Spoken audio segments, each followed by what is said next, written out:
बेहतर है। छठा सवाल है मोहम्मद अमीन संधू भाई का ही है। कहते हैं क्या अहले तशय्यो की नमाज़ पढ़ने का तरीक़ा दुरुस्त है और क्या इमाम मालिक हाथ छोड़कर नमाज अदा करते थे? देखिए, अहले तशय्यो की नमाज़ तो खैर एक दूसरी चीज़ है, उनके जो अकायद हैं वो वही बहुत सारे गड़बड़ हैं, बहुत सारे यानी ऐसे अकायद हैं जो इस्लाम से भी खारिज करने वाले हैं। तो नमाज तो एक सानवी चीज़ होगी, जब अकायद ही दुरुस्त नहीं तो फिर उनकी नमाज कैसे दुरुस्त मानी जा सकती है। और उनकी जो नमाज का तरीक़ा है उसमें बहुत सारी चीज़ें सुन्नत के ख़िलाफ़ हैं, जिसमें से एक चीज़ यही है कि वो इरसाल यदैन के साथ नमाज़ पढ़ते हैं, यानी हाथ नहीं बांधते हैं, हाथ छोड़ करके नमाज़ पढ़ते हैं। हाथ बांध करके नमाज़ पढ़ने को वज़अ यदैन कहते हैं और हाथ छोड़ करके पढ़ने को इरसाल यदैन कहते हैं। अल्लाह के नबी सल्लल्लाहु अलैहि वसल्लम से वज़अ यदैन साबित है, ये एक सुन्नत साबिता है आपकी।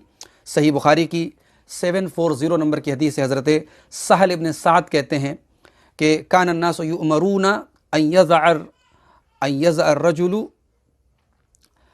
अल-यदल युमना अला ज़िराइहिल युसरा।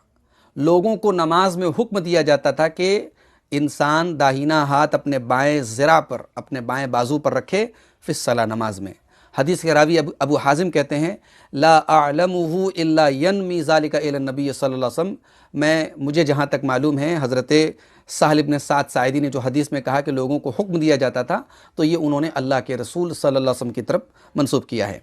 इसी तरीके से सही मुस्लिम की 401 नंबर की हदीस में आप देखें, हज़रत वाइल बिन हुज्र रज़ी अल्लाह तआला अन्हु नमाज का तरीक़ा बयान करते हुए प्यारे नबी सल्लल्लाहु अलैहि वसल्लम का कहते हैं सुम्मा वज़अ यदहुल युमना अलल युसरा, फिर नबी सल्लल्लाहु अलैहि वसल्लम ने अपना दाहिना हाथ अपने बाएं हाथ पर रखा।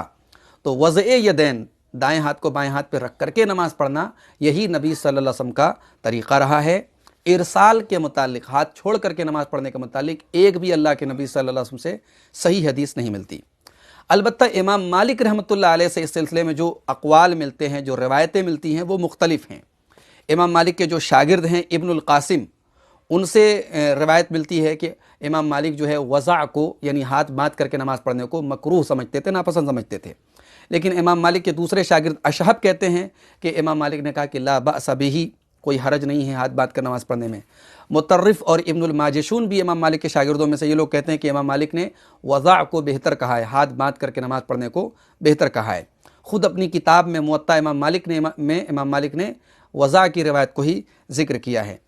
तो इमाम मालिक से इस सिलसिले में रिवायात मुख्तलिफ हैं और हमारे सामने जब प्यारे नबी सल्लल्लाहु अलैहि वसल्लम का तरीक़ा मौजूद है, तो अगर इमाम मालिक से बिल इत्तेफाक भी ये रिवायत मिल जाती कि उन्होंने इरसाल यदैन का उनका फ़तवा है, तब भी उनके फ़तवे पर नबी सल्लल्लाहु अलैहि वसल्लम की हदीस मुक़द्दम होगी और इरसाल जो है ये दुरुस्त नहीं माना जाएगा। हाथ बांध करके ही नमाज़ पढ़ना ये प्यारे नबी सल्लल्लाहु अलैहि वसल्लम का तरीक़ा है और अहले तशय्युअ के यहाँ जो ये चीज़ राइज है, ये सुन्नत के ख़िलाफ़ हैं। वल्लाहु आलम।